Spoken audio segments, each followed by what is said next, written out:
Le Gabon et la Banque mondiale s'engagent à lutter contre la pauvreté à travers des accords d'assistance. Une cérémonie qui s'est déroulée au ministère de l'économie en présence de Yves Oyono. Le ministère de l'économie et de la prospective est désormais lié à la Banque mondiale sur la base d'un accord de service aux 3 axes stratégiques. Donc on a signé 3 accords qui portent sur un appui à la gestion des finances publiques, un appui à la statistique et un appui à la fiscalité, la réforme fiscale qui s'inscrit dans le cadre de la réforme fiscalo-douanière qui est en train d'être menée par le pays. Donc ces 3 accords s'inscrivent, ces accords individuels qui s'inscrivent dans un plus gros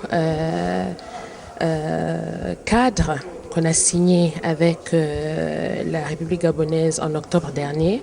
Et ce soutien l'a porté sur 8 éléments.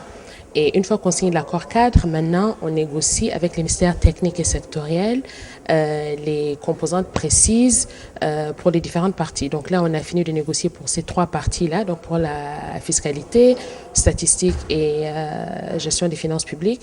Et c'est ce que nous venons de signer ce matin. Pour la partie gabonaise, la signature de cet accord est d'une pertinence capitale, aux enjeux multiples.